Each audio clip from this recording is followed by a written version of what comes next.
Hello, it is so wonderful to see you again. Thank you so much for stopping by to talk to me for a little bit today. Whenever my children call me and they say, "Hey, Mom, how are you doing?" I can honestly tell them that I am great because I'm still here. And the benefit of getting older is that you appreciate every single thing in life. You learn to live in gratitude. And that is awesome.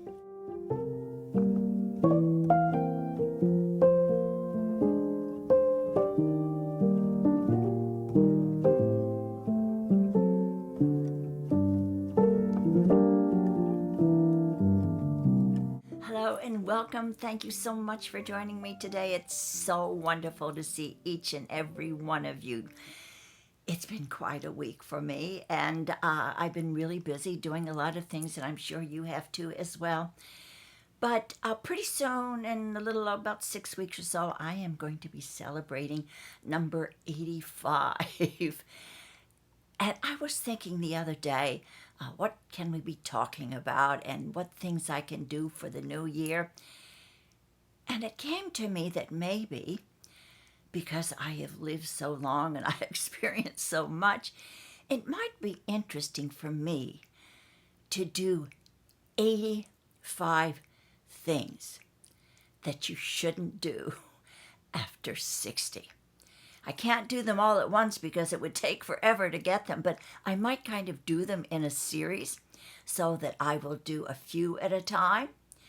And today might be the day that I start. I am going to share with you 8 things that I have learned throughout my life just by living that you really shouldn't be doing anymore.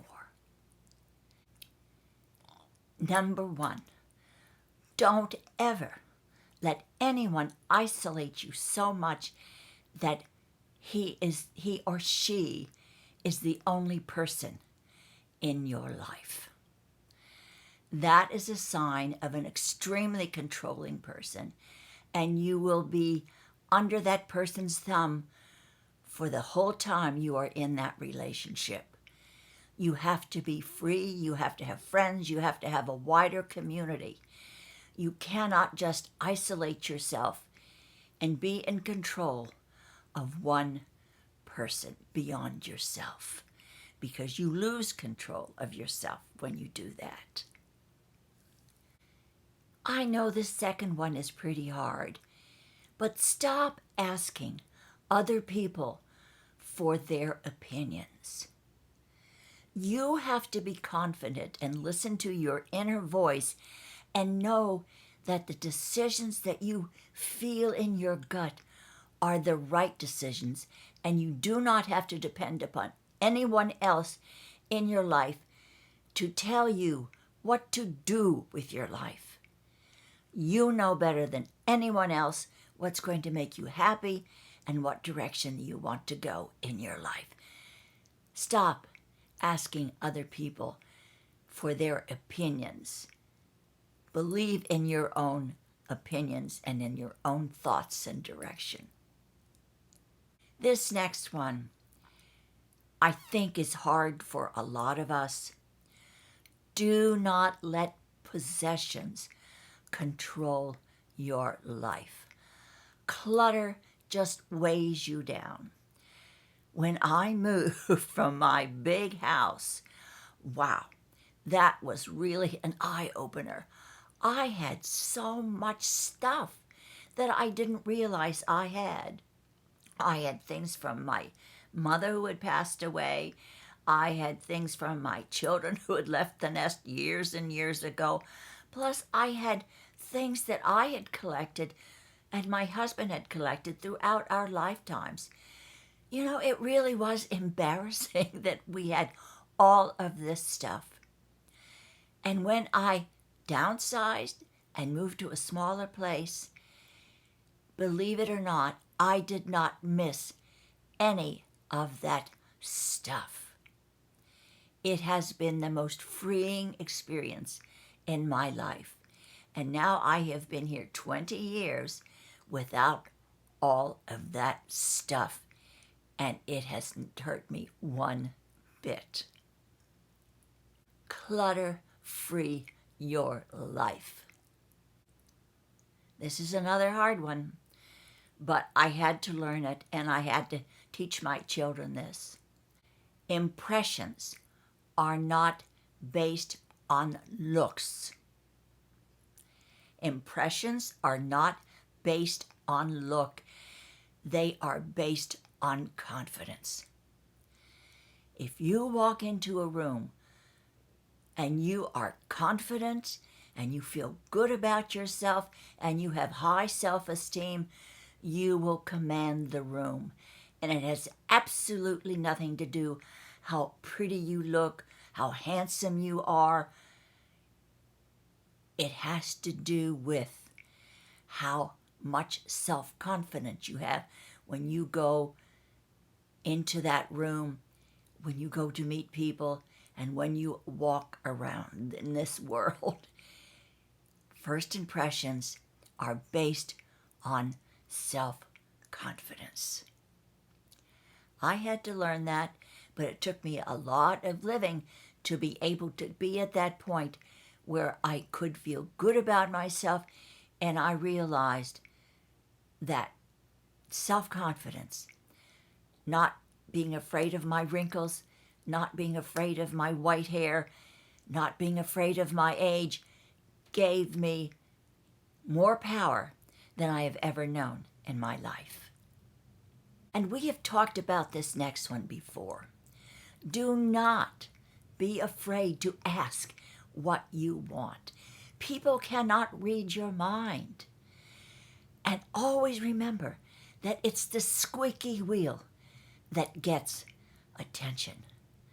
Be strong and be firm, and if you want something, go for it. If you need something, ask for it, whether it's from your partner, from your job, from your children. Hey, you are not paying attention to me. You are not calling me enough. If they don't do it, it's on them. But at least you have asked.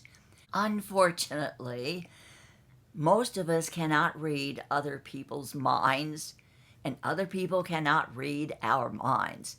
So you have to ask for what you want, and don't be afraid to speak up.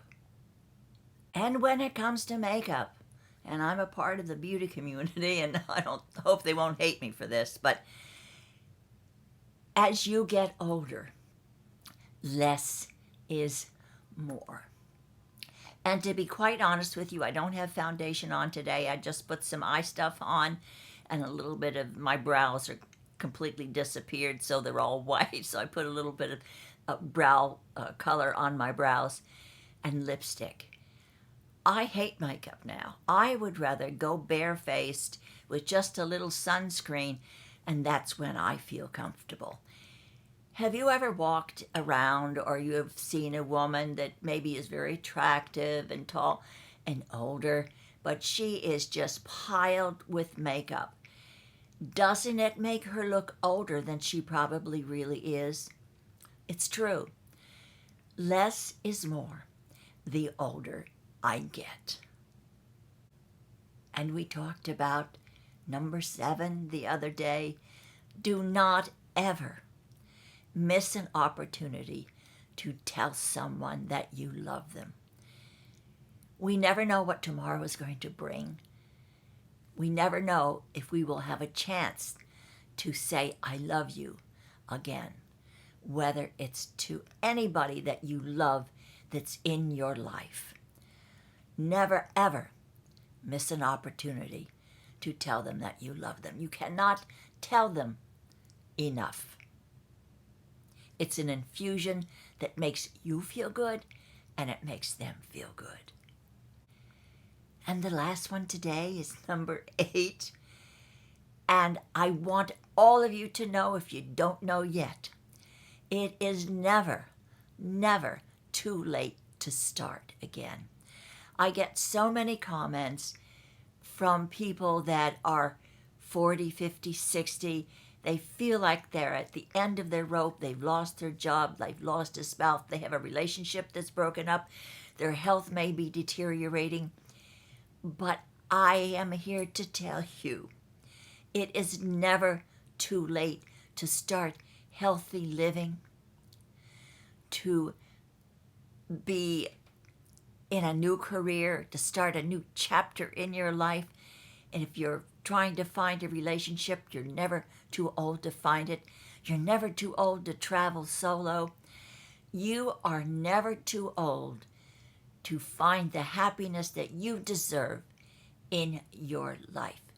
But you can't get it just sitting and waiting for it. With every action, there is a reward.